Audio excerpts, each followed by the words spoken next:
বেনামাজের সাথে কোরবানির গরুর ভাগ নেওয়া জায়েজ আছে কিনা জানতে চাই। ঋণগ্রস্ত থাকলে কি কোরবানি করা যাবে? 7 ভাগে কোরবানি করা যাবে কিনা? কোরবানির গরু এবং ছাগলের বয়স কত হতে হবে? হারাম উপার্জনকারীদের সাথে মিলে কোরবানি করলে কি কোরবানি শুদ্ধ হবে? কতটুকু পরিমাণ সম্পদ থাকলে কোরবানি ফরজ হবে? কোরবানির মাংস থেকে আত্মীয়ের ভাগ প্রতিবেশী গরিবকে দেওয়া যাবে কিনা? জোবাইর হোসেন, আপনার প্রশ্নটি হলো, আপনি লিখেছেন বেনামাজের সাথে কোরবানির গরুর ভাগ নেওয়া জায়েজ আছে কিনা জানতে চাই। বেনামাজের সাথে কোরবানির গরুর ভাগ যথাসম্ভব আপনি নেবেন না, কারণ যিনি নামাজই পড়ছেন না তিনি কোরবানি কেন করছেন? নিশ্চয়ই গোশত খাওয়ার উদ্দেশ্যে করছেন, তার নিয়তের মধ্যে নিশ্চয়ই ভেজাল আছে। আর সম্পূর্ণরূপে সালাত ত্যাগকারী ব্যক্তি অনেক ওলামায়ে কেরামের মতে ইসলাম থেকেই খারিজ হয়ে যায়। সব মিলিয়ে একজন বেনামাজের সাথে কোরবানি দেওয়ার কোনো অবস্থাতেই উচিত নয়, জায়েজ নয়।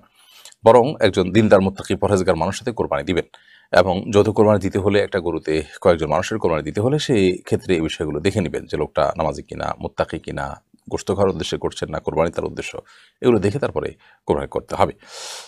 মোহাম্মদ ইমাম হোসেন, আপনি লিখেছেন ঋণগ্রস্ত থাকলে কি কোরবানি করা যাবে?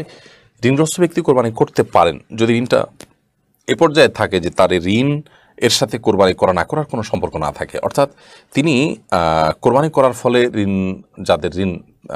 যাদের কাছে ঋণ নিয়েছেন তাদের ঋণ পরিশোধে কোনো প্রকার আপনার সমস্যা তৈরি না হয়। অনেক ঋণ আছে যেগুলো তিনি নির্দিষ্ট সময় নিয়েছেন, সে সময় এখনও আছে, তিনি দিবেন, এর মধ্যে তিনি ঋণ করে কোরবানি করছেন, অথবা ঋণ করে কোরবানি করেছেন, এদিকে তার ঋণ পরিশোধ করার সুযোগ আছে, সেই হিসাবে তিনি ঋণ করেছেন, তো এটা জায়েজ আছে, কোনো অসুবিধা নেই। আপনি গোলাম রব্বানি লিখেছেন 7 ভাগে কোরবানি করা যাবে কিনা? কোরবানি একটা গরুতে সর্বোচ্চ 7 জন ব্যক্তি অংশগ্রহণ করতে পারেন। কেউ ভগ্নাংশ রাখতে পারবেন না, অর্থাৎ ভাঙতি অংশ রাখতে পারবেন না, পরিপূর্ণ অংশ নেবেন। কেউ 1 ভাগ কিংবা কেউ 2 ভাগ, এভাবে নিয়ে 7 ভাগ পর্যন্ত একটা গরুতে, অর্থাৎ 7 জনের তরফ থেকে একটা গরুতে কোরবানি দেওয়া যেতে পারে। আর এটাই সারা বিশ্বের প্রায় সকল ওলামায়ে কেরামের মত। বিচ্ছিন্ন 1-2টি মত, এক দুজন আলেমরা ভিন্ন মত পোষণ করেছেন, যেটা গ্রহণযোগ্য নয়। ইমন খান, আপনি লিখেছেন কোরবানির গরু এবং ছাগলের বয়স কত হতে হবে? কোরবানির গরুর বয়স 2 বছর এবং ছাগলের বয়স কমপক্ষে 1 বছর হতে হবে। এরপরে ফাইয়াজ হোসেন, আপনি লিখেছেন হারাম উপার্জনকারীদের সাথে মিলে কোরবানি করলে কি কোরবানি শুদ্ধ হবে? কোরবানি অবশ্যই, যদি আপনি যৌথভাবে কোরবানি করেন তো অবশ্যই হালাল উপার্জনকারীর সাথে কোরবানি করা উচিত। আপনি কোনো হারাম উপার্জনকারীর সাথে কোরবানি করতে যাবেন না, এতে আপনার কোরবানি বিশুদ্ধ হবে না। যদিও এক্ষেত্রে অনেক ওলামায়ে কেরাম ভিন্নমত পোষণ করেছেন যে আপনার কোরবানি, আপনার টাকা, এটা ঠিক থাকলে আপনারটা আপনার কবুল হবে, আপনার সাথে শরীক কেউ হলে তারটা ত্রুটিপূর্ণ থাকলে তারটা কবুল হবে না, কারণ কারোর পাপের বোঝা অন্য কেউকে বহন করতে হয় না।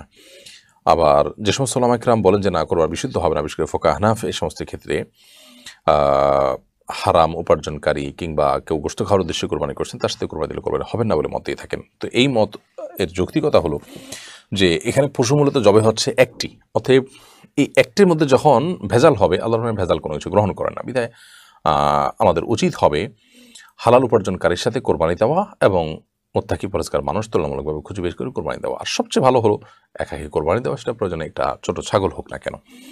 এরপরে হারিল সাবরিনা খান অর্ণবী, এই আইডি থেকে আপনি লিখেছেন কতটুকু পরিমাণ সম্পদ থাকলে কোরবানি ফরজ হবে? কোরবানি ফরজ নয়, কোরবানি অনেক উলামার মধ্যে সুন্নাতে মুআক্কাদা, তবে ফোকাহ হানাফির মতে ওয়াজিব।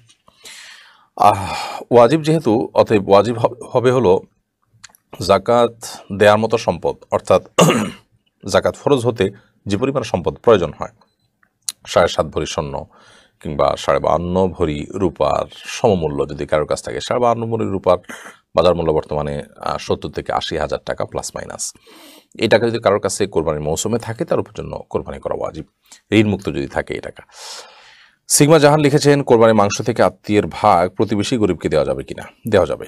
আত্মীয়ের ভাগ আত্মীয়কেই দিতে হবে, আত্মীয়র ভাগ বলতে কোনো কথা নেই। আপনি গরিব দুঃখীকে দিবেন, আত্মীয় স্বজন পাড়া প্রতিবেশী সবাইকে মিলে দিবেন।